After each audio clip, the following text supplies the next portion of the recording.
کل کا تو سارا ہمارا جو شو ہے تقریباً ڈومینیٹ کرتا رہا اور باقی چینل بھی تھے. کل جو 1971 کے واقعات جو ہیں بانی تحریک انصاف کو یاد آ گئے تھے. اللہ تعلقی کا اظہار کر دیا. اگرچہ اب سنا ہے کہ بیرسٹر گوہر صاحب یہ فرما رہے ہیں کہ وہ کہہ رہے ہیں کہ کسی نے ہاتھ کر دیا ہے، حالانکہ وہ ویریفائڈ اکاؤنٹ تھا. خیر ہم ابھی اس بحث میں نہیں الجھتے. اگر اس ٹویٹ کو یا کل جو سارا پی ٹی آئی سے متعلقہ لوگ کل جو نیریٹو پھیلاتے رہے ہیں، کل ہی کے دن نہیں بلکہ اس سے ایک دن پہلے سے خیبر پختونخوا کے جو وزیر اعلیٰ ہیں جناب علی امین گنڈاپور صاحب، وہ تو بڑے صلح صفائی اور بہت پریگمیٹک موڈ میں دکھائی دیتے رہے. تو کیا یہ خالی پوسٹنگ تھی یا وہ واقعتاً پریگمیٹک اپروچ کے ساتھ کام کر رہے ہیں؟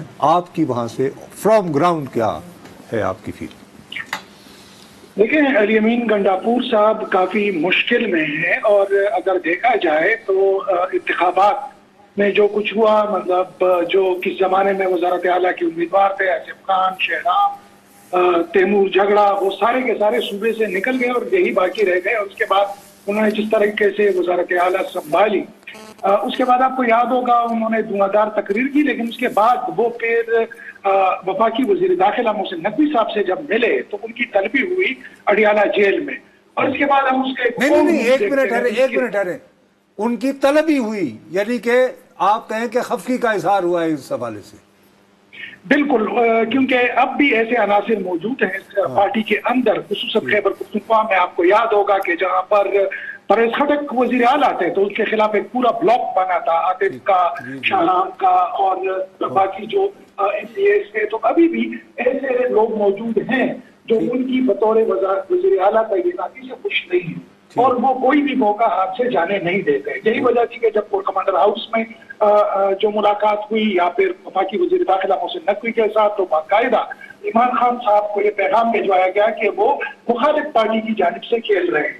اس کے بعد جب وہ ملاقات کرتے ہیں، باہر نکلتے ہیں، تو آپ ان کے لہجے کی تلخی کو محسوس کر سکتے ہیں. اور اس کے بعد پھر جب بجلی کا بحران پیدا ہوا تو وہ تو یہاں تک چلے گئے کہ آپ جتنے ہمارے بقایا جات ہیں وہ ہمیں واپس کر دیں. اور یہ کہ آپ آزاد کشمیر والا واقعہ بھول جائیں گے وہ؟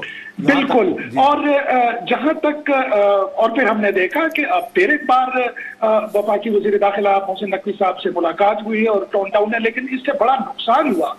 نصرت صاحب، آپ کو پتا ہے کہ بیانات کے بعد جو پس منظر بنتا ہے، جیسے کہ بجلی کے حوالے سے جب انہوں نے بات کی تو اگلے دن ہم نے دیکھا کہ ان کے ایم پی اے پشاور کے نواب میں واقع گریڈ اسٹیشن کے اندر گھس گئے اور جو وہ تقریر کر رہے تھے کہ ہم بجلی کا نظام اپنے ہاتھ میں لے لیں گے، وہ کرنے کی کوشش کی.